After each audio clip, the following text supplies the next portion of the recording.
Good evening, everyone. My name is Kason Lane, and I'm a volunteer with Insight San Diego. Welcome to this talk, which is part of our monthly Dharma Talk series. Our teacher tonight is Tuere Sala, who is one of the guiding teachers at Seattle Insight Meditation Society. And she'll lead us in a meditation and then give a talk, and then we'll have time at the end for discussion and questions. I'll formally introduce Tuere after the meditation, but for now, I'll turn it over to her to get us started. Great. Well, I'm happy to be here. I think this is the second time I've come to see you. And so, and of course, we're talking about this is the third time? Oh, that's right, Irene. I know your name. That's right. Um, I'm actually going to talk about something that is so close to my heart. I love it, love it, love it. I could talk about it all the time. I don't think we need to talk about anything else in Dhamma except for cultivating joy. But first we'll do a sit to settle our minds down, settle our hearts down a little bit, and so we can just be more open for whatever is said in the Dhamma, not closed into our own ideas.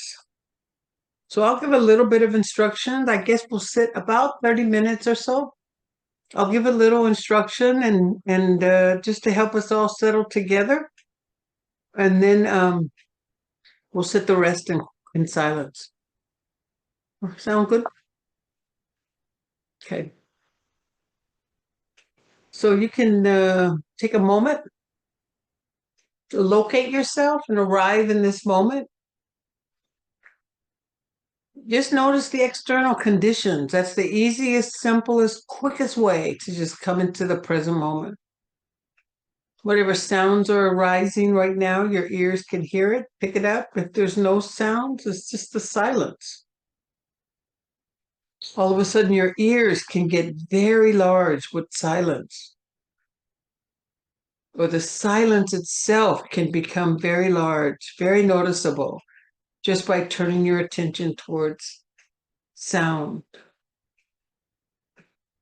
You can notice sensations, sitting, posture of the body, pressure, various places.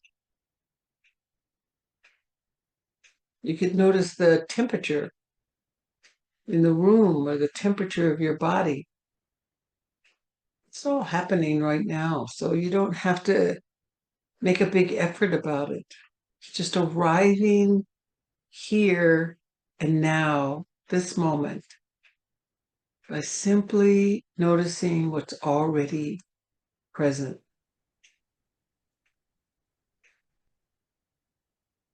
And you can maybe sense the immediacy of this knowing.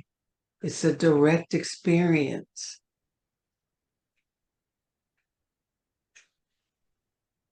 Some of us focus our attention straight on the breath, but you don't have to. You can first arrive, get a sense that you're sitting here. You know where you're located. You get a sense of the sounds arising, even the little faint sounds of maybe a motor off in the distance.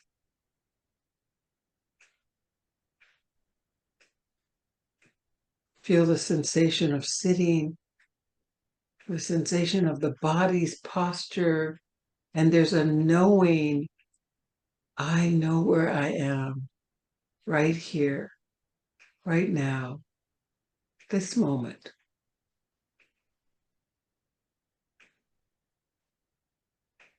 You can open your sort of heart to be available for whatever is arising.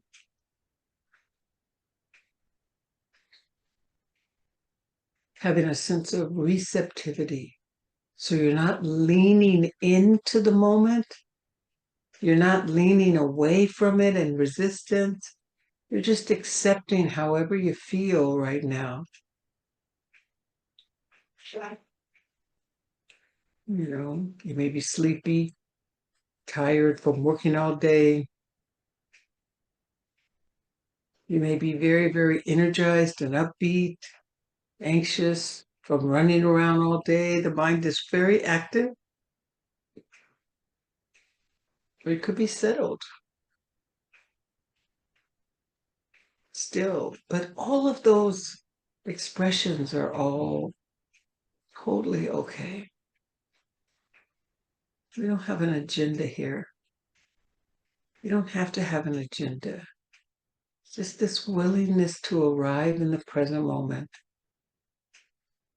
Be available for whatever is right now. Relax into it, accept it, allow it to be here.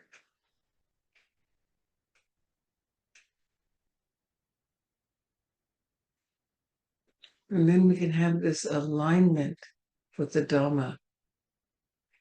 We're not just sitting here lost in thought. There may be lost in thought periods, but we're sitting here with this intention to practice, this intention to wake up, be awake.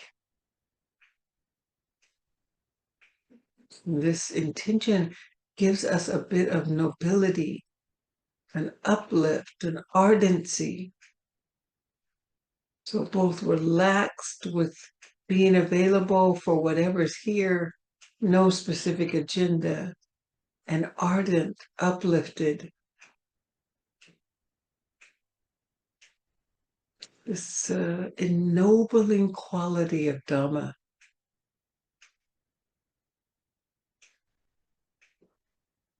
See if you can feel this sense of arriving here, knowing where you're at. Felt sense of being receptive, open,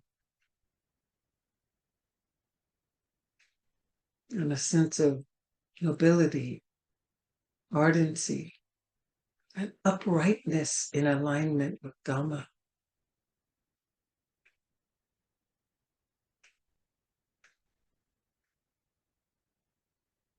And when you kind of feel this, what Philip Moffat calls this arriving sequence, the felt sense of all three, then you can turn towards your anchor.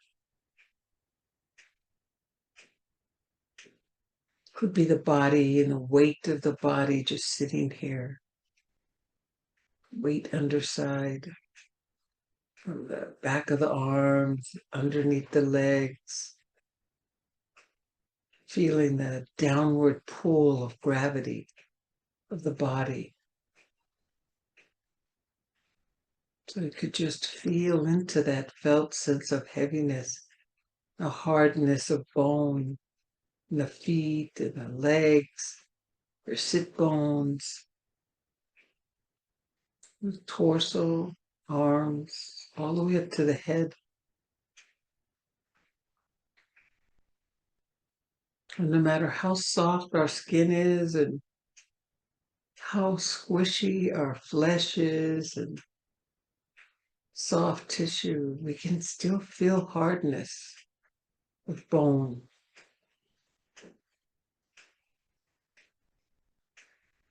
This kind of earth element can be your object. Solidity, stillness, steadiness. This solid earth could just steady you here. And if the mind wanders, you can come back again to this steadying quality of earth.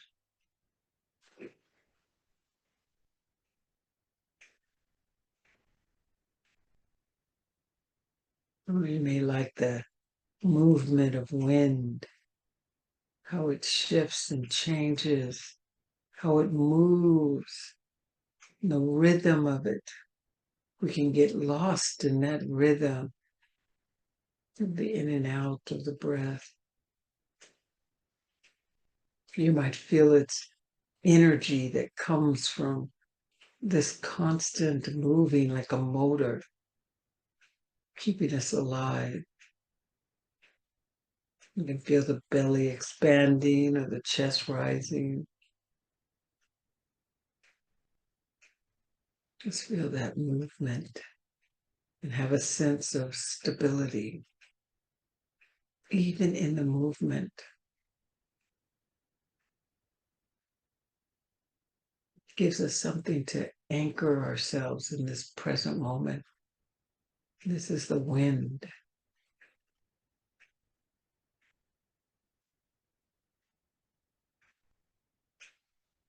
You might like the fire element. Mind is thinking, the body feels alive. All this energetic, emotional energy, intensity, ebbing and flowing here. And you can feel the temperature of your thinking rather than getting lost in it. You can feel the heat of it or the coolness, the warmth, the cold.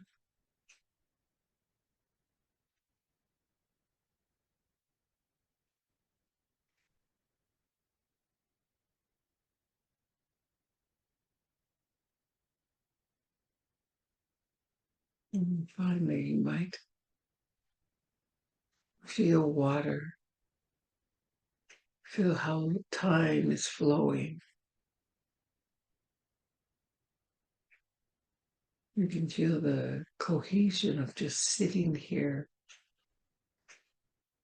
Time ticking away.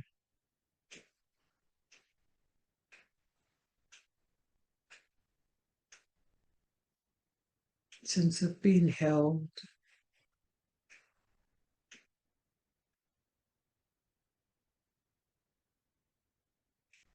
Maybe you just notice water itself, the saliva, the sweat.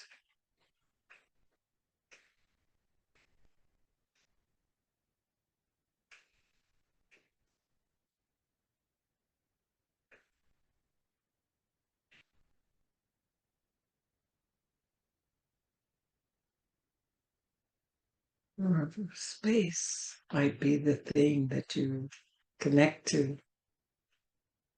And you get a sense of the space in the body. Maybe you feel the space around you in the room you're in. That space can expand out for as far as it can go boundlessly, boundaryless.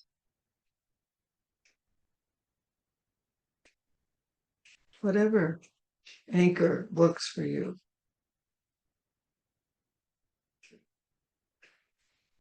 You trust that you're going to get lost and get caught in thinking. But at some point, you'll notice that you're thinking and lost, and you've lost your anchor, but you can get it again. You just start over. Start where you are.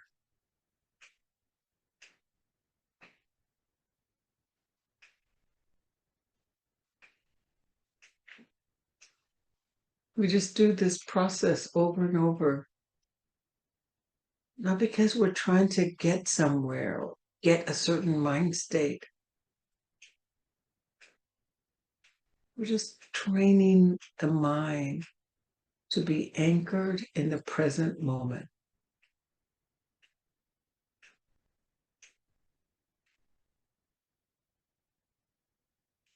And it just takes a period of beginning again over and over and over. That's what training is all about.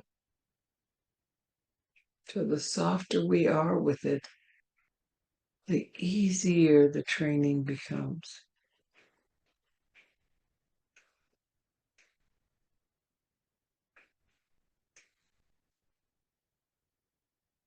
And then I'll ring a bell. And it's time to end our training.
There's a Dhamma reflection from Ian McCrory.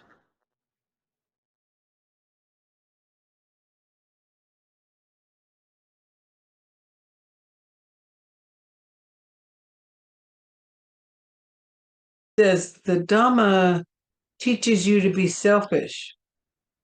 Think only of your own happiness and strive ceaselessly to increase it. But as you grow in wisdom, it becomes clearer and clearer that your happiness is inexorably linked to others. Your happiness cannot increase at the expense of others, nor can you remain unhappy as those around you abound in joy. Though you be naked, homeless, and hungry, if the happiness of others is paramount, you will be clothed, sheltered, and fed with a joy beyond compare. But without wisdom to guide you, though you attain everything in the world, your only true possession will be misery. So be selfish. Do all you can to increase the happiness of others.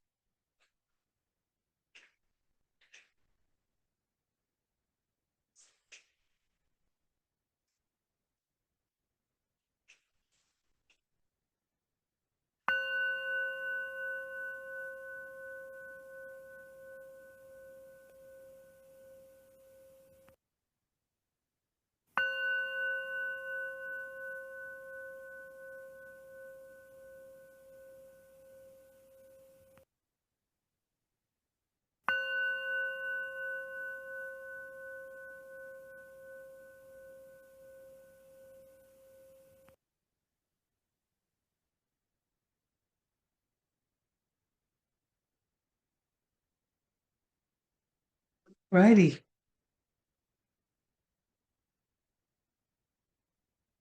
Good evening again. Now I'll introduce our teacher. As I said earlier, Tuere Sala is one of the guiding teachers at Seattle Insight Meditation Society. She believes that urban meditation is the foundation for today's practitioners' path to liberation. She is inspired by bringing the Dharma to non-traditional places and is a strong advocate for practitioners living with high stress, past trauma, and difficulties sitting still. Her teachings reflect an approach to Dharma that is both easy to follow and understand, making it accessible to everyone. She offers this quote: "We're not trying to stand in the middle of something and know that the situation will pass. We're trying to stand in the middle of it and know that our overwhelm will pass. That's what's passing. The situation itself may take a long time, and we have to do some effort in it. But what we're aimed at as practitioners is to first let our overwhelm pass, let it be, let it rise and fall as emotions do." So a couple of quick housekeeping things. As a reminder, please keep your microphone muted throughout the event, unless you're asking a question or making a comment during the discussion after the talk. Also, this talk and discussion will be recorded.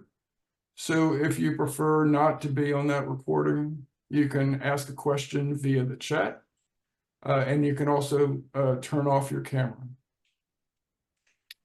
Okay. With that, I'll turn it over to Tuere to take it from here. Thank you. So we have about an hour and a half. And I'm wondering if maybe taking a 5-minute bio break might be helpful here, and then coming back at a quarter after, and we can make it through to the rest of the time. How's that sound? Sure. All right, well, we'll take a 5-minute break, and then we'll come back at a quarter after, and I'll give a little bit of a talk. This might be it then. So tonight I want to talk about joy. And I mean, I have to talk about joy. We're coming into a stupidly crazy year. And just with everything that's going on around us, joy is not the word that you think comes to mind, rises to mind. I don't know why as practitioners we are not walking around in joy. I don't understand it. The Buddha's disciples were always, his monastics were called the happy ones because no matter what circumstances they lived in, and they lived in some rough circumstances. I mean, we kind of live okay now, but many of Buddha's monks lived, and his nuns, they lived in not necessarily, I think primarily the monks lived in not the best of conditions. Every single day of your life, somebody has to feed you. And if they don't feed you and you're not around a village that has enough food to share with you, you don't eat. We don't live like that. They lived when they traveled and they didn't have monasteries, they slept in the charnel grounds where all the dead people are. And I am not feeling that. I'm not trying to sleep. One, I don't want to sleep around dead people, but the smell alone would kill me. And yet, when they walked around, they were happy, deep happiness. They were full of joy in the midst of these difficult circumstances. We don't even have circumstances like that, and you cannot pull joy out of us. I remember going on the 3 month one time, and I swear to you, the people that were coming to the retreat, full of joy. And the people that were leaving the retreat, full of joy. But those of us, that small group of people that was staying over from the 6 week to the 3 month, we were walking around looking miserable. I do not understand this. I do not understand this sense of dread and sadness that pervades our world to the point where even practice connected to the liberation of mind will not lift our spirits.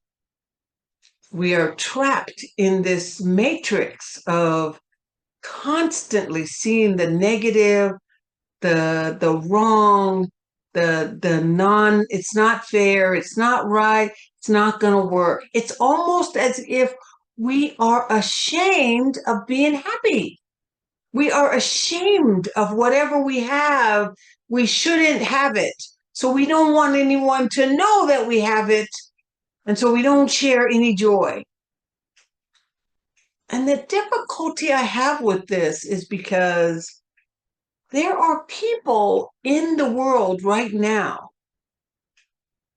whose life circumstances truly prevent them from accessing joy because things are just so bad.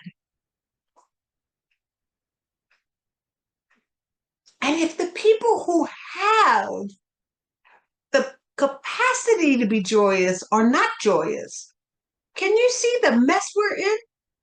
Both the people who don't have joy, they can't access it. They can't even find it because their life is just miserable. And the people who could find joy won't find joy because they can't accept that joy is around. And so we're all just stuck in misery.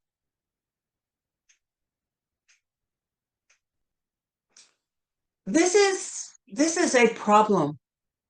It is a Western mind problem, I think, mostly a Western mind problem, because we're so consumed with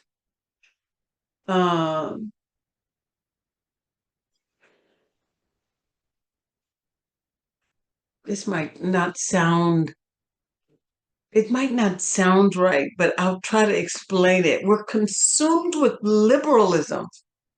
Liberalism is this kind of sympathetic connection to everybody's pain. So we can't actually experience joy itself because there's too much suffering in the world. Probably the better way to say this is it's not liberalism. Um, it is, what's his name? Um, can't think of his name. Kuan Yin. It's the male version of Kuan Yin. I keep thinking of Anapanasati. That's not what his name is. I can't think of his name. Avalokiteshvara. Avalokiteshvara. Thank you so much, Hughes. That's what we have. We have the difficulty that Avalokiteshvara had.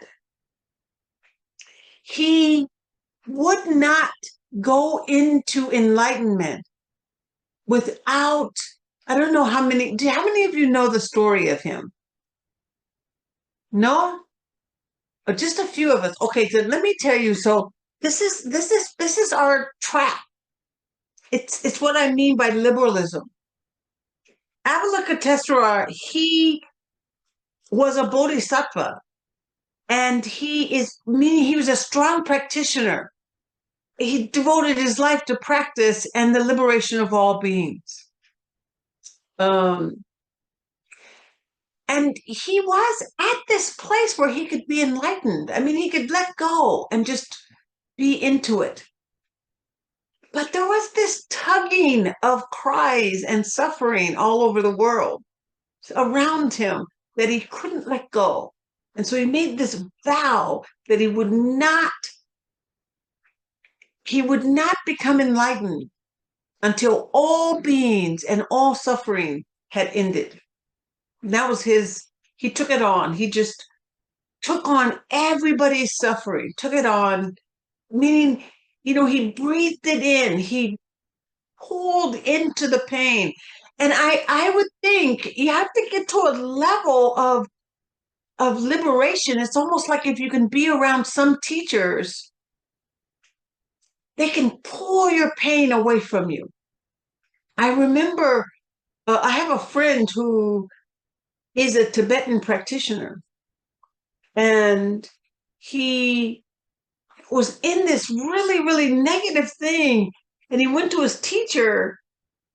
But before he got to his teacher, he was in the car driving, spinning in this stuff. And all of a sudden, there was like this pop, and his window cracked, his windshield cracked.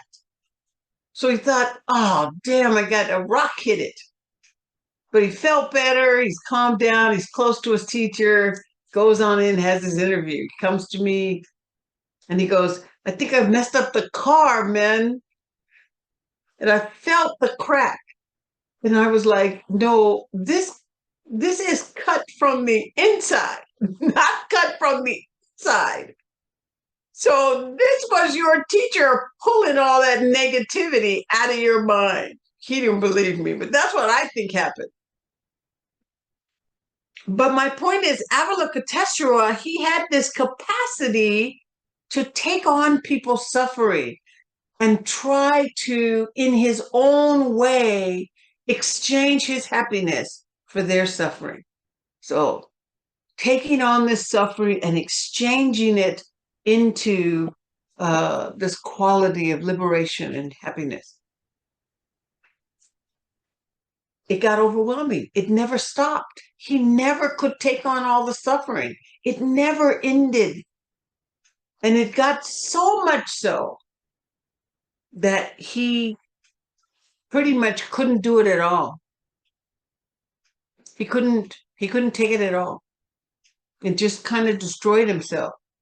The story says he exploded like Humpty Dumpty. But even if he didn't explode, the idea is he got overwhelmed. And he was of no use anymore. And so the story is that the Buddhas at that time got together and looked at Avalokitesvara. His heart was in the right place, but he didn't have the right wisdom, right view of suffering. And so they put him together as Kuan Yin. And Kuan Yin has all these different poses because suffering needs different aspects. It cannot just be one person taking on the suffering of the world. So Kuan Yin has one pose, my favorite pose, where she is atop a dragon, or sometimes she's just sitting. She's sitting. I'm sorry. The one I like is she's sitting in meditation. It's called the Royal Ease, and she's sitting in meditation, but she's got one foot off her cushion. One foot's folded under where she's still and steady. The other one is down like she's taking a step. And it's this idea that suffering requires a degree of steadiness and a willingness to move if needed, but you're steady with a willingness to move. It's responsive, not from panic, overwhelm that Avalokitesvara ended up getting himself stuck into, but from this ease, this ardency, this nobility that you can move with out of that. The other images of Kuan Yin is her standing on a dragon, riding in with this elixir of healing, and so she comes in with power. She doesn't come in broken and begging it to end. She comes in with a sense of power and uplift and this elixir of healing. So she brings that energy into it. She's not bringing the same energy. She's bringing an uplifted energy into an otherwise difficult moment. She's bringing that in. And then the other one that I really like is when she has all those arms and all those hands and all those eyes. I used to have just a little card of that sitting on an altar, and my mother came to my little studio. She saw that picture and she was like, she walked out of the house. I just have a studio. She walked out of the apartment. I said, Mama, what's wrong? Where are you going? She goes, you got to get rid of that picture. What picture? You got to get rid of that picture. She would not stay in the room. I said, Mama, I can explain what's going on with it. She's like, no, you got to get rid of that picture. So I said, what if I just put it down? She goes, no, you got to take it out of the apartment. So I had to go take it and put it in my mailbox so that she could be in the house with me. Oh my God. But it does look weird. But it is not the picture itself. It's what Kuan Yin represents. That suffering in and of itself has thousands and thousands of arrays of the way it shows up. And we need different skillful means to address each one. And you need eyes all over the place because many people hide from when they're suffering and embarrassed. So you have to have all these eyes and you have to have all these ears that you can hear, even tiny little bitty kids who don't think anybody's listening. You have to be able to hear deeply into places. And that capacity to have all of this skillful means and the ability to see and to hear the suffering of the world, that is not someone who is defeated by suffering itself. And she is not defeated by suffering. She may not know how to fix everything, but she's not defeated by suffering.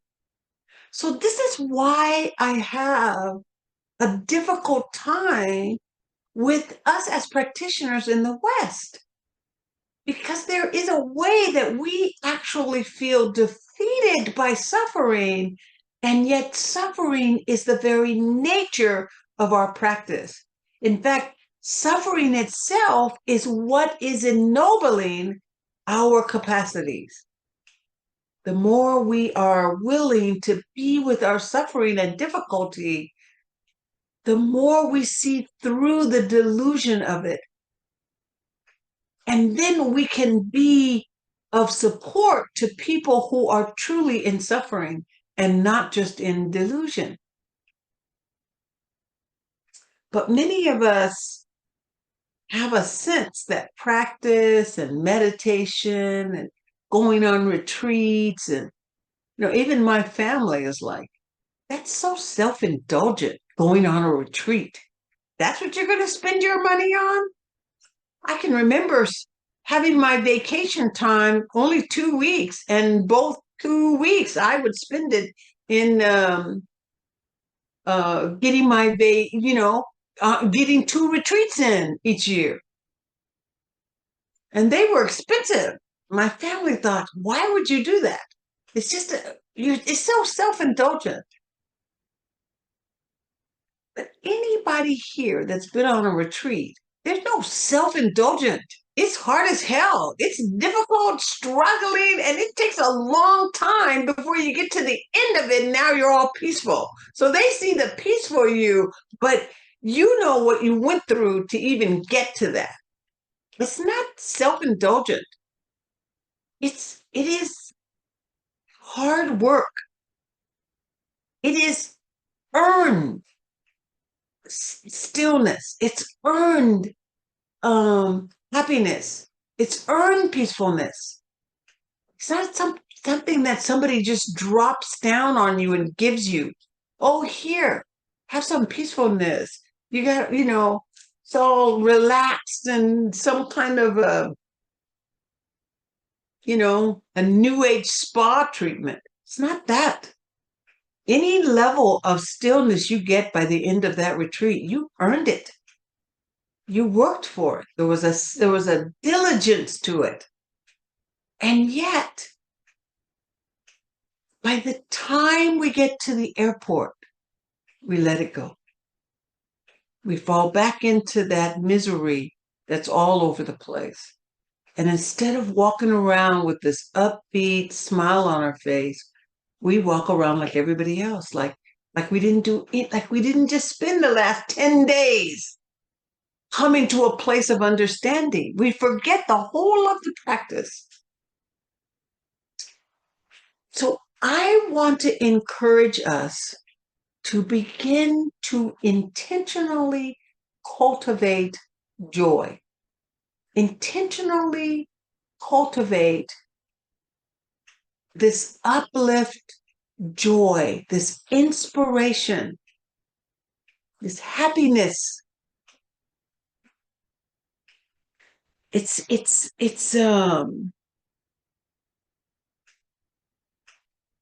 is a necessary part of practice. So part of the difficulty that I think we have as Western practitioners is because we sometimes treat Dhamma like it's a psychological thing, like it's like it's therapy. I know so many people, I tell them, you got to go to therapy, because if you don't go to a therapist to help you work through the difficulties you're seeing, it's not going to work.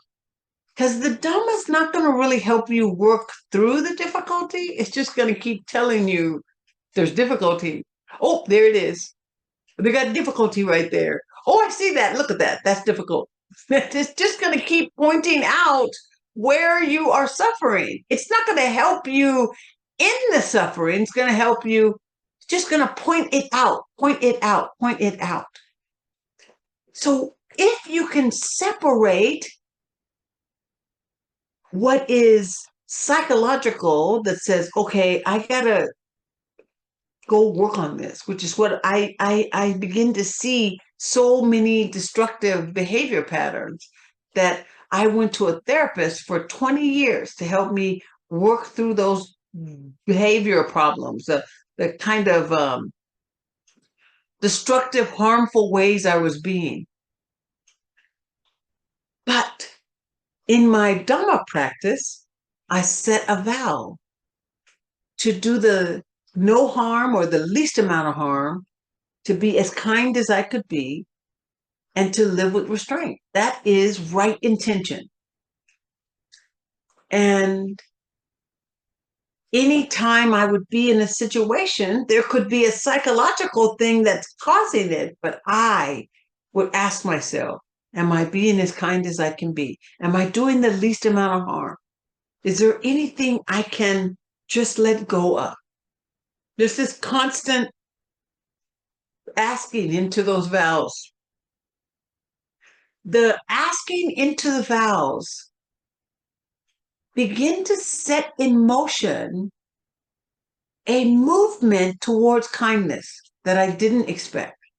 I didn't know that intention can move us, but much of our actual actions, much of our physical actions come out of the intentions we set. So if we don't pay attention to the intention behind our actions, then we automatically lean towards greed, hatred, and delusion. It's just a default. But we can set these intentions for right intention to move out of non-harm, goodwill, and restraint, renunciation. So one way to begin to intentionally cultivate joy is by beginning to take this practice out of your psychological issues and just focus on your intention in each moment that you become aware. What am I doing? Am I doing this? Am I just doing this out of habit, delusion? Or do I really know what I'm doing here? Is this intention? Is this the way I want to live? Is this the way I want to be? And even with arguing with my sister, I can remember this constant asking myself, is this the way I want to be in this moment? Is there any way that I could be differently in this moment? And gradually over time, I begin to shift. Before that shift that began to happen in me, I used to look at her and think, you're the one causing all the problems. If you would change, we wouldn't have all these difficulties, because I'm certainly not arrogant and mean, and she's so hoity-toity and very smart, and so she had money, and so to me it was like, she is clearly the problem. Certainly not me, because I'm very nice, very funny, very good person. But when I started setting in motion this idea that I was going to live out of these three intentions, it wasn't I'm trying to be the better person with Deborah, or I'm going to take the responsibility of what's happening with Deborah. It wasn't like that. It was just me asking into my intention to be as kind as I could, to do the least amount of harm, and to actually be willing to live in restraint if I needed, if that would end the tension. I would just learn to let go of things. It was primarily getting my way, but I begin to live out of that. So this right intention is one way to cultivate joy, is to separate the two. the other kind of way that we can begin to cultivate joy is to cultivate mudita, cultivate mudita itself. So I do that by what I call borrowing joy from other people. So if I have certain people I think about, and as soon as I think about it, I get happy. Doesn't matter when, it doesn't matter what's going on. So I love romance. I love romance more than anything in the world. I love romantic comedies. I love romantic stories. I love all romance. So it's not so much the sexual part of romance. I like the nuance that happens in the very beginning when you first meet someone. There's so much electricity and excitement, and love is so real. You don't even know yet that you're going to hate this person in a few years. You ain't even got to that. You're right there in that window where everything is beautiful. Everything is wonderful. You can tolerate anything. And in that space, with all of its nervousness and fear that this may not work or they may not like me, you could ask someone to marry you. And I imagine often people asking someone to marry them. And of course, my people always say yes. Always, always, always. Because I don't care about the people that say no. I'm only thinking about the joy that comes from the people who say yes. And I can feel people asking their partners to marry them for eons. It never stops. Love will never, ever, ever, ever, ever stop. Ever. I don't care what happens in our lives. I don't care how many wars, rumors of wars. I don't care how destructive the world gets. I don't care how much of a mess we make of the world. We will always have two people looking at each other, wanting to face the world and the danger and the difficulty together.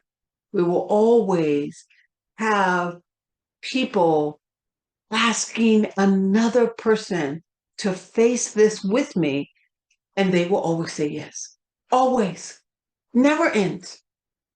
So this recognition that mudita is never ending. Not just that, kids. I don't care. Anybody that knows anything about kids, they can play with anything. They can play with dirt. They're okay with that. They don't look at the dirt and say, oh, dirt, I shouldn't play with it. They see the dirt and they know they can get dirty. So they're like full of it, playing with it. Never ending joy. That joy doesn't arise out of everything going the right way. It arises out of the nature of who kids are, and they can enjoy it. But adults, man, our misery over life will just suck the joy out of kids. And by the time they're teenagers, they're stressed out. They haven't even taken on life yet, but they're stressed out. So I just keep my energy around the joy of kids, joy of love, joy of kids. But it doesn't have to be that way with you. It could be anything. You could love gardening and you no longer can garden anymore, but you still know what it feels like to garden and fix the garden and get it all set in the springtime. And then by the May, it is beautiful. You are so overwhelmed and happy with it. And that joy that comes from that. We all have things in our lives that connect us to other people that have the same joy. So this mudita is it's like you're tapping into the energetic, the universal energy of joy that exists in the world. And the thing about joy is that when we allow that joy to fester, someone else has joy, we allow that joy to fester with us, we begin to have access to joy, period.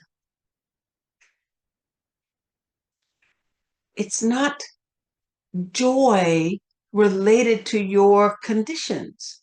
It's not joy related to how good your life is going.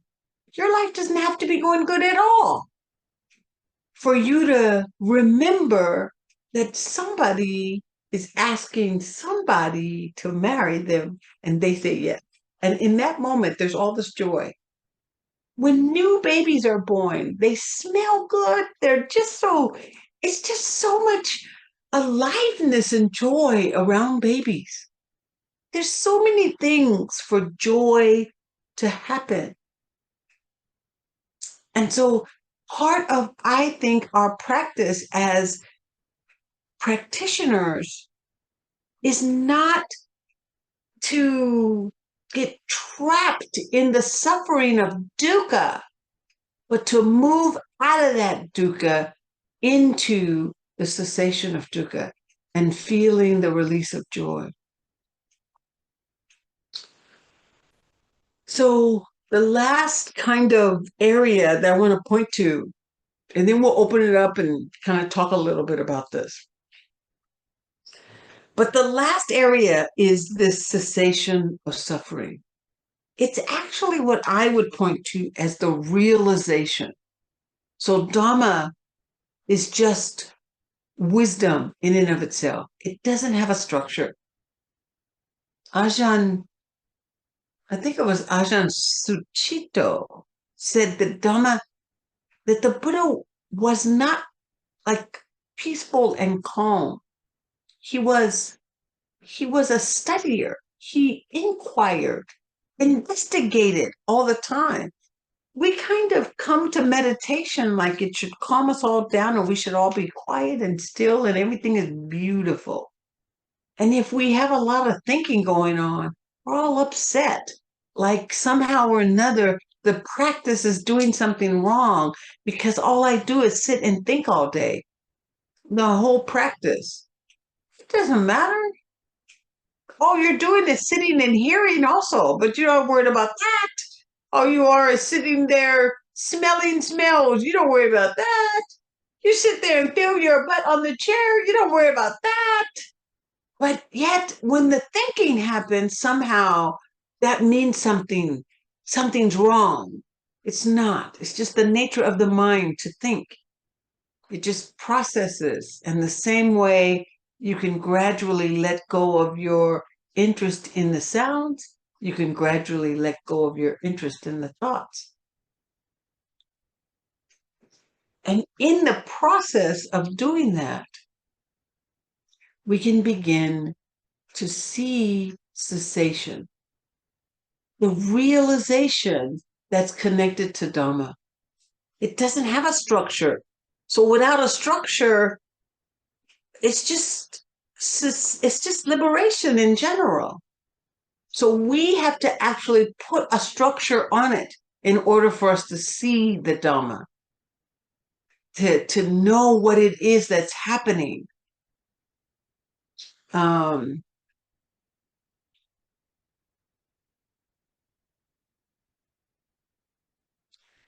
There's these three words, pariyatti, pariwedi, and parititi. And those three words represent, pariyatti is study, and there are pariyatti monks, meaning they just study. They don't do a lot of practice, but they're very, very deep in wisdom in the study of Dhamma. Parititi is the practitioners. They practice, they sit, like Ajahn Mun. He just went into the forest and sat down and practiced. They do a lot of sitting, a lot of practicing, and they understand the Dhamma because they practice with it. And then there's the pariwedi, and that's the realization. And many of us long-term practitioners, we have this pariyatti, we've studied the Dhamma, and this parititi, we practice, but we don't recognize parivedhi. We don't practice the realizations of all the stuff we've learned. So we just learn all this information more and more and more and more, but we don't put it into practice, realization. So to me, we're missing this third noble truth. We can see the first noble truth of suffering. We can even see our clinging. We see it. We know it. We know, oh, that's my clinging. And as soon as we stop clinging, we just are happy, but we don't notice why. We don't see. We don't put the realization that comes with practice into existence. And so part of experiencing joy comes from this third noble truth, this cessation, the knowing of the ending of dukkha, the cessation, that knowing of that, and seeing it, feeling it, realizing it, it reinforces joy for the next time you're attached and you see the dukkha, and then you see the attachment, and then you let go and you feel this realization. That realization is what keeps us in it over and over and over, inspired, connected, wanting to be a part of this practice. And that inspiration gets lost if you just notice the suffering, you notice you're clinging, and then somehow or another that clinging ends, but you don't really see how it happens. It's just moved on. You change on to something else.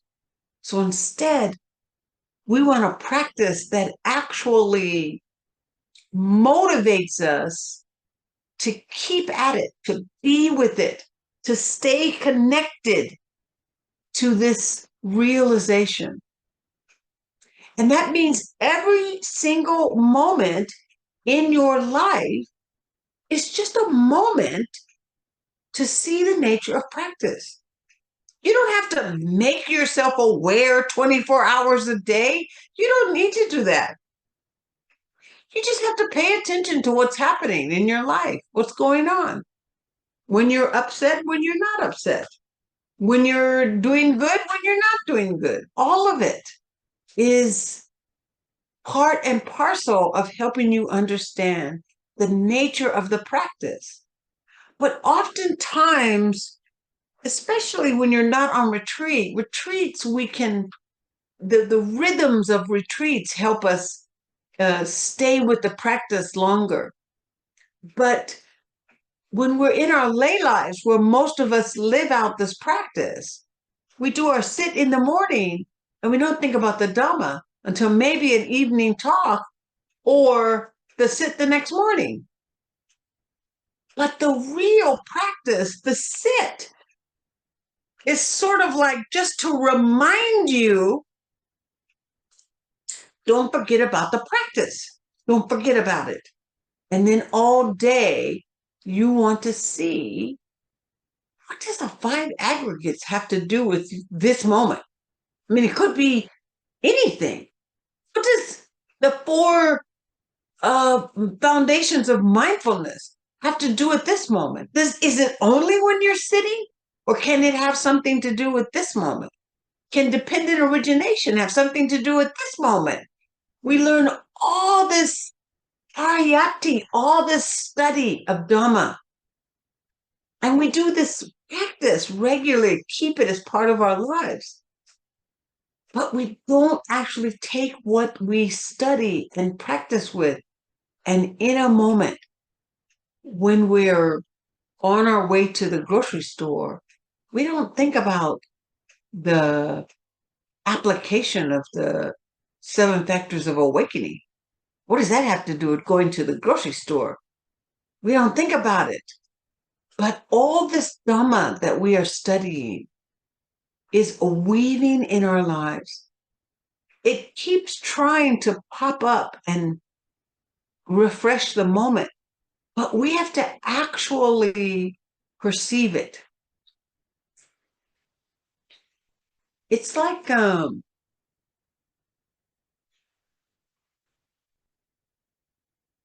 it's sort of like I don't know how to describe this. Maybe I'll just use my son when he was dying. So, for many of you might know, my son died. And over the course of that year, he was gradually losing life. And every time I would go to see him, I would be at a retreat and then I'd come to see him. He was awkward. It was awkward because I didn't have, I was still upbeat and energetic. I was still extroverted, big energy. And he was getting squish, squish, squish, much smaller, much more shallow in his energy levels. I think I was too loud for him. I remember the day he was lying on the bed. He wasn't even, it was like a double queen size bed. He's on the other end of it. I'm sitting on one end. He's on the other end. And I was saying something and I was trying to make a point with him. So I'm like banging on the bed, like, you gotta do this. And he goes, oh. I'm like, what do you mean, ow? He's like, that's too much. I was blown away that hitting that bed, the vibration of it was too much for his frail body. So I was sitting there and I said, Thaddeus, how are we going to spend the rest of these days together? What are we going to do? He goes, let's watch TV. Because it's like you can be quiet if you're watching TV and you can settle your energy down. Let's watch TV. So I'm like, well, I don't know what to watch. And we decided to watch the Marvel superheroes. I don't know if you know about Marvel superheroes, but there is an actual timeline order that you can watch them in. They're just all these superhero movies, but the timeline order is like so many movies that you're going to watch, and it takes a while to get through them all. So we begin to watch the Marvel movies, and every time I would come home from a retreat, all the kids would, his wife that he married had 2 kids, and he had a daughter. So the 3 kids, his wife, him, me, we would all pile on the bed with our dinner and we would watch the next iteration of these Marvel superheroes. I'm telling you, those were the best times. I will never forget it as long as I live. Best times ever. And it came from this realization that I couldn't relate to Thaddeus the way I was relating to him before. That wasn't going to work. I just had too much aggressiveness, and he was getting less and less and less. So he needed me to be quiet, quiet, quiet. But I still need to be energetic and feel upbeat because it's just the nature of the way I am. So by watching these Marvel movies, we both got to be in this space of this upbeat energy. And yet it was quiet enough for him that I'm not banging on the bed. I'm not doing nothing. We had so much fun. Do you know he died 2 weeks after the very last movie? I think to this day, he held on to all the movies to get through all of them. But his daughter, the kids, we all went through that process together. Can you see that? The whole experience became centered around the next iteration of the movie and not this Thaddeus is dying. Thaddeus is dying. Oh, Thaddeus is dying. It was not that. It was the next iteration of the movie. And the getting together with dinner, everybody on the bed, everybody sitting together. We wouldn't even start eating. If somebody got their food before the other person, nobody would start eating until we all got there and we were all ready to start the movie. That kind of joy, you can only access it if you're willing to apply your realizations of Dhamma, which is we're not going to dwell on the suffering. It is the nature of cancer, especially pancreatic cancer. It didn't have anything to do with us. This was the nature of his life. And at the same time, we had this gift given to us that we could spend all this time together. So it took us almost 9 months to get through all those movies, with my going on retreat and coming back, and nobody would watch the movies unless I was there. And it took us almost 9 months. And during that whole time, that moment, those times together they were so joyous. They were so much fun. I hope you can hear. We had so much fun together. It was so joyous that it's not like I planned that joy, but it was in the recognition that my energy was too much. Not out of guilt or shame, but it was too much. I could see that. I could feel that. And I had the capacity to say, well, I don't know what we're going to do. How are we going to do this? And of course, he thought, we can watch TV. Don't say nothing. He knows when I watch TV, I get all addicted and I don't say nothing. So it's like, we can watch TV. That'll calm you down and that'll keep me safe and everything's good. But in that, it became a special thing. So I hope you're seeing what I'm pointing to. Like, take Dhamma out of therapy. Therapy is one thing. Dhamma is just the knowing of dukkha, the knowing of difficulty, the knowing of tension here. There's something difficult here. And that you want to know that difficulty. That's the gift that you're given. And in that, you are intentionally looking for a way to practice the gift of joy in the midst of it. This intention in every moment that you can be conscious. Are you being kind?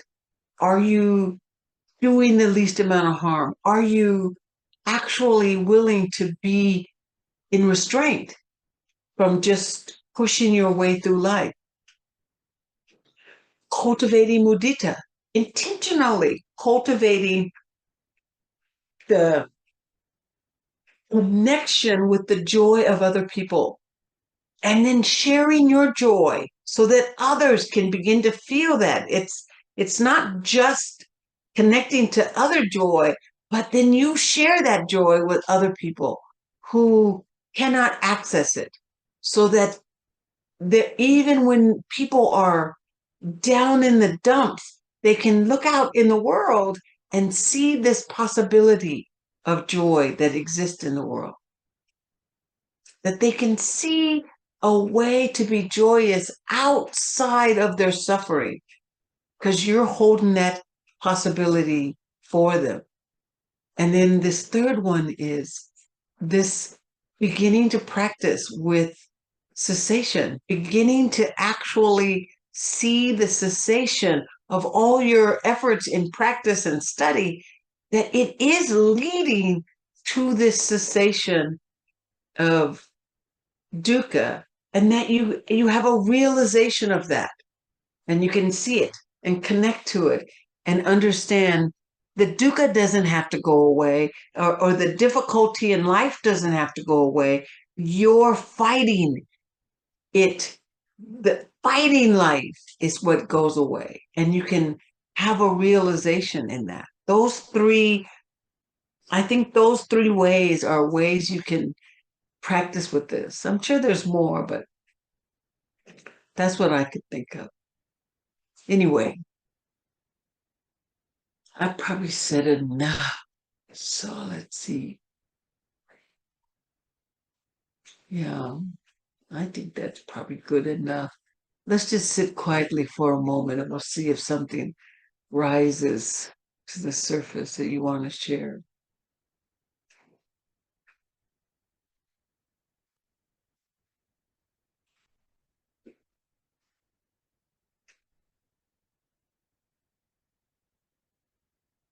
Yeah, great, good. Well, let's see if anybody has anything or anything you can think of.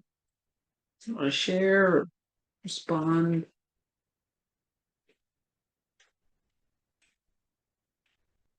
Yes, Sarah. Thank you for the beautiful talk, as always. Well, I don't know if this is a good question or it's a valid question, but well, I love what you said, that cultivating mudita is a way to cultivate joy or to have access to joy. Yes, it is. That's beautiful. And what will be an advice for someone that doesn't have access to that? Let's say that you are in the middle of the dark night of the soul, that season. Mm-hmm. That's joy is not really accessible. Mudita. It's not. Hard This is to why, that's access. right. This is why we need mudita. Joy is not accessible like that. I always imagine you only get 2 opportunities of joy conditionally a year. So you may have used your 2 opportunities up already in the beginning of February, and you still got to go through the rest of the year. So you're not really trying to, you're in the place where you need mudita, because mudita is the joy from another's joy. Their joy is natural, it's real, it's connected to some happiness. That's why I always think of people who are asking someone to marry them, because by the mere thought of that, I can think of how happy that would be. It's not your mudita, that's my mudita, because I happen to like romance. You have to think to yourself, what are instances in life where you know joy exists? You may not have it in your life right now, but you know joy exists in this moment. And you just imagine the millions of people out there that are experiencing that. That's where you're getting it from. You're not getting it from you because you don't have access to it right now. You're in the dark night of the soul. This is why I think it's important for practitioners to express joy, because there are many people out there in the dark night of the soul. They can't express it. But if I have access to joy, I can then express it, and you then can feel that. I have joy all the time. You are welcome to think of me. That's it. Just think of me anytime and say, I know Tuere has joy somewhere. Think of me. And then that you can imagine me laughing or sharing some crazy story. That energy is what you are borrowing. You're free to borrow it. Just think of it as borrowing it just until you get enough uplift in your life so that you then now have access to it. So you're borrowing. So we say sympathetic joy. It's joy in the good fortune of another. It's very hard for me to think I'm going to have joy because you got something good happening to you. That's not the way I could access it. But if I were to start crying right now, you would feel that sadness just as a human being. If I told that same story about Thaddeus and I was like, and it was terrible, he was leaving, and you would all feel that sadness. But instead, I tell you the story, and even though we're talking about Thaddeus dying, there's a joy in that story. You feel that.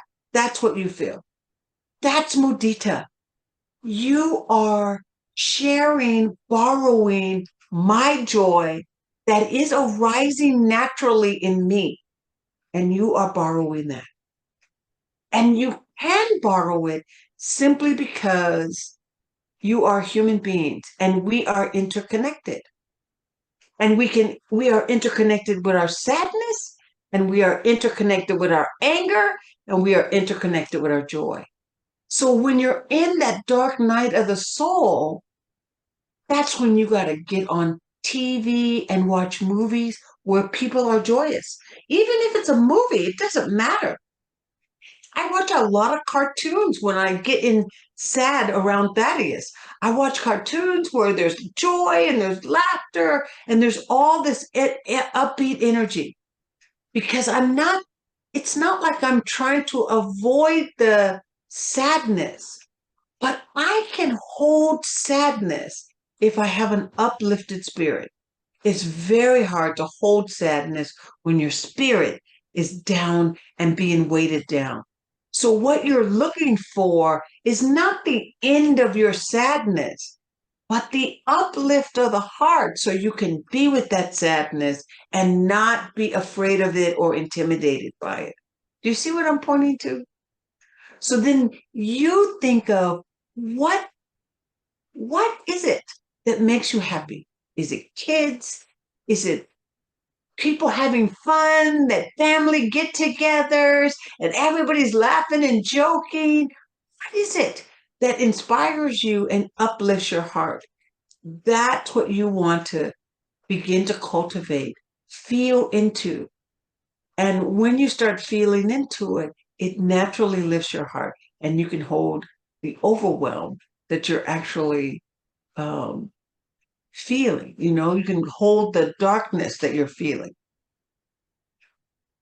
And you have some sense of inspiration, and you then can have some positiveness that everything can be okay. Do you see? And that can be done for you. Imagine all the people in the world who are in desperate situations right now. You can't give them mudita because you're in your own desperation.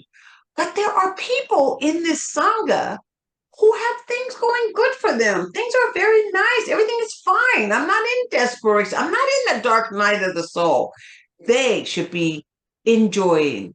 They should be sharing their joy and helping each other feel into that joy. Do you see what I'm pointing to? Yes. Yes. Yeah. Yeah, that's what I'm sharing. Okay, good. So you just think about me anytime. And I remember that you practice sending metta to the ants in one of your retreats. That's right, I do. I said when I get angry, I just like Listening to you, I just remember that when I was in a retreat with you. So that's joyful. That's right. That's very joyful. Thank you. That's right. All right. Bye-bye. Yeah. Cute. Yeah. Oh, yeah. Thank you so much for You're welcome. the talk tonight. I'd like to share, there's so many stories about Kuan Yin. I would like to share one if that's okay. I grew up, my heroes when I grew up were the characters in comic books. I wanted to be Superman and Batman, Plastic Man. And that's But I understand, since I've learned that in China, especially in rural China, back on the rice farms, they don't have any comic books, and they just have flat land with roads that cross the intersections. And at every intersection, there's a little statue of Kuan Yin. Sometimes it may just be 3 stones piled on top of each other. Other times it's an actual little statue of her holding a vase. And so when the children are walking down these roads with their parents, they say, "Oh, Mommy, what's that?" They say, "That's Kuan Yin." And they tell the children the story. So you see, Kuan Yin is holding that vase. In that vase, she has something called the sweet dew of compassion. And whenever she meets someone who's suffering, she pours some of that sweet dew of compassion over them, and it helps them. And her vase is kind of magical because it has no bottom. It never runs out of the sweet dew. So then the kids say, "Oh, mommy, when I grow up, I want to be like Kuan Yin." You know, they have different, so they start that in their childhood, you know. Yep. Thank you for letting me share. Yeah, thank you. That was quite beautiful. Yeah, that's it's the same kind of energy, same kind of thing. Yeah, thank you so much. Yeah, Adam. Hi. Hello. Really beautiful talk. It was timely for me for sure. I'm wondering if you could possibly offer some practical advice in sustaining joy when encountering difficult people or difficult situations. Yeah. Maybe you're in joy and something kind of throws you off, or somebody throws you off. I'm just wondering how you sustain that joy throughout that situation. See, I think joy is connected to so it's in your view. Like, so the situation is difficult, but it's like the Tibetans. I think they really know how to do things sometimes, but the Tibetans have this belief that every difficult situation, you got to give it some love, because if it weren't for that difficult situation, you would be lost, right? So it's like all these terrible things are helping you stay on your path. So if you want to, let's say you want to be a patient person, you can expect to be in a situation where there's a whole bunch of impatient situations, because you need those impatient situations to help you cultivate patience. So from that standpoint, every difficult situation you come into, every difficult person that comes your way, every moment that you're getting pushed up against, this kind of hatred and greed and all of that unpleasantness, the defilement, every single one of those situations are gifts that the practice is giving you so that you can practice whatever it is you want to practice. If you want to be joyous, you're going to be in a lot of situations where you're angry most of the time, because you got to find the joy that exists in that. So first of all, I would begin to shift my understanding to whatever that difficult situation is. It is coming at me in order for me to actually practice cultivating joy. That's the point of it. The second thing is, I have to keep reinforcing this. The whole point of mudita is the idea that if you don't have access to joy, you have to borrow someone else's. That's the only way to do it, because you can't just magically generate it in yourself. You can't do that. You don't have it. So you're kind of like borrowing someone else's to help you begin to generate yours. And the more you borrow, so this would be an example.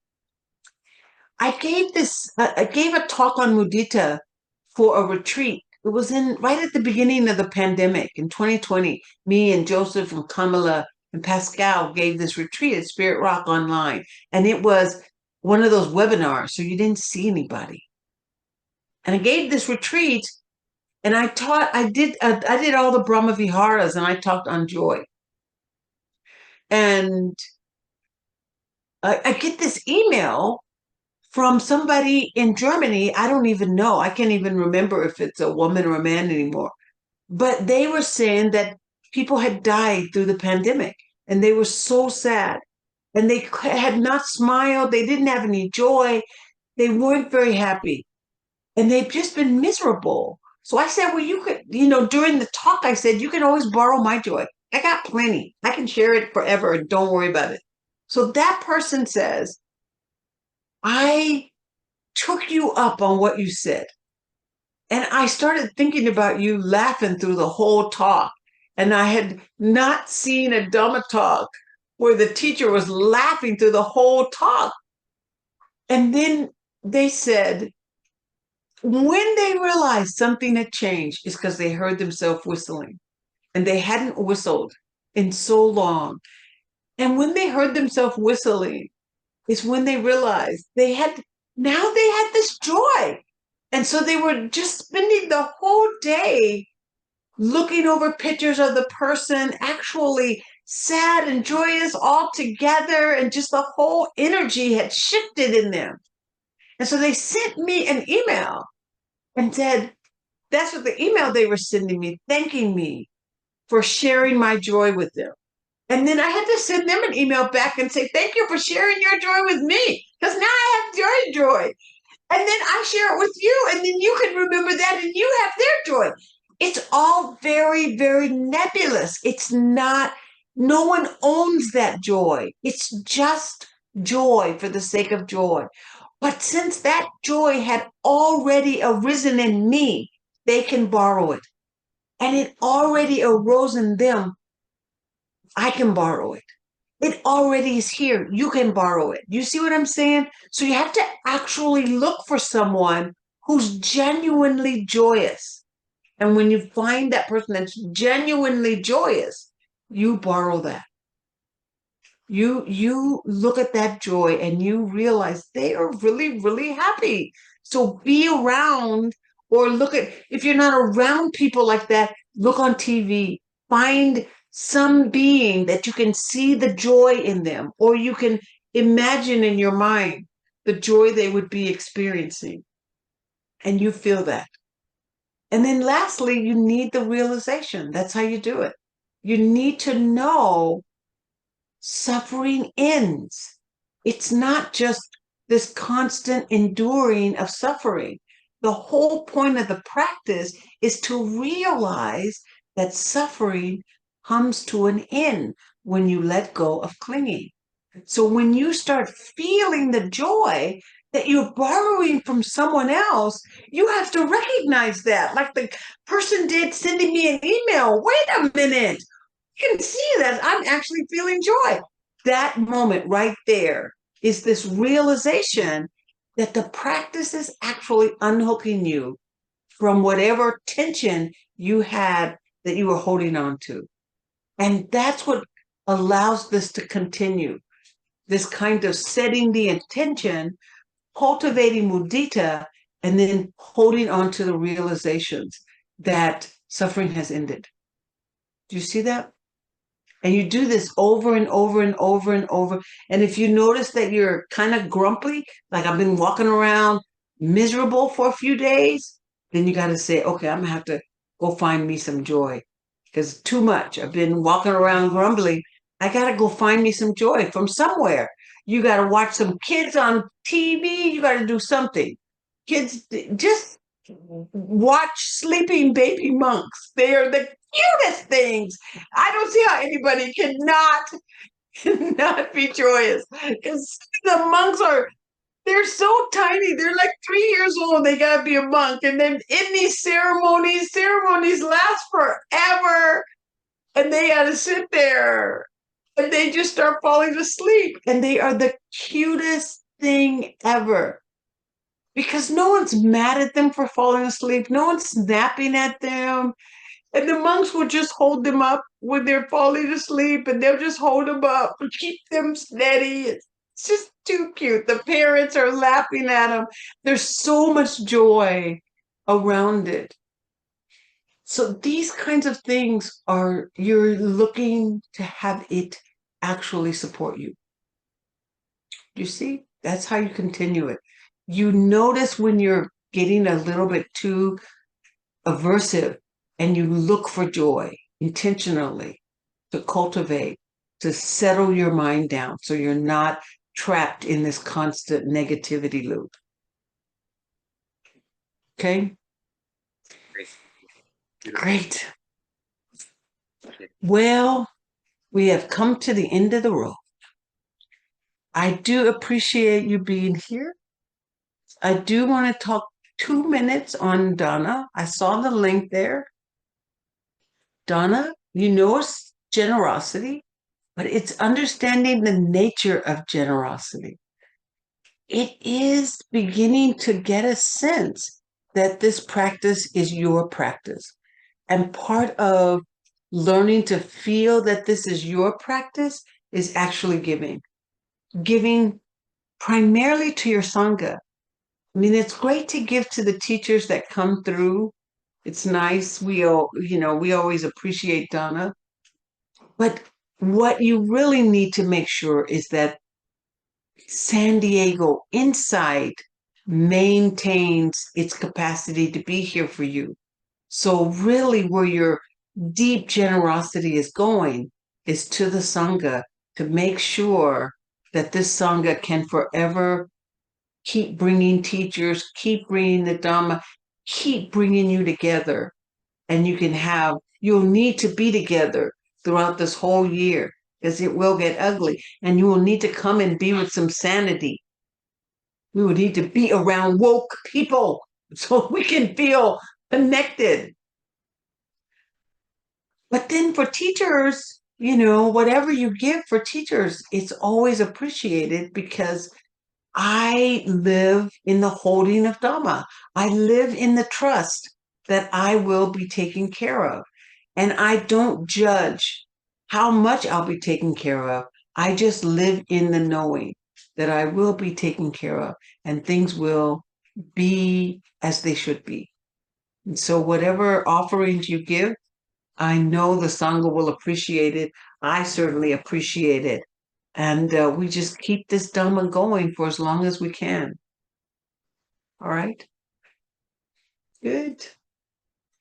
So I guess we'll do a little merit, send a little merit out into the rest of the world just to end this out. We're so grateful for being together. We need to be together. We need Sangha in difficult times. We need to come together and be with people who are equally striving to end suffering in the world. It is a big task that we take on. It is huge. There's so much greed and hatred and delusion in the world. It is a huge task. And so we can get weary and think it's too much if we just try to do it by ourselves. But when we come together like this, we generate all of this positive energy, this uplifting energy. And so whatever that energy is, however it shows up, we can just join it all together and send it out in the world. And may it go out as light to lighten dark places. May it go out as comfort for people who are grieving. May it go out as courage for people who are afraid. May it go out in any measure, in any means that is needed in the world, so that all beings everywhere can be safe and protected, can be happy and peaceful and can live with the ease of well-being.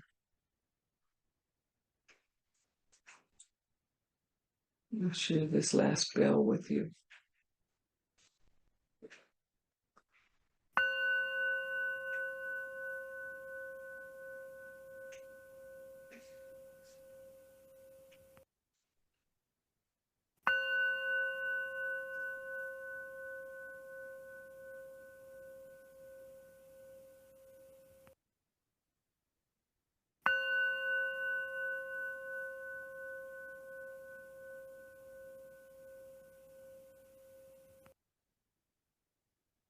All righty. Thank you so much for your kind attention. I appreciate you.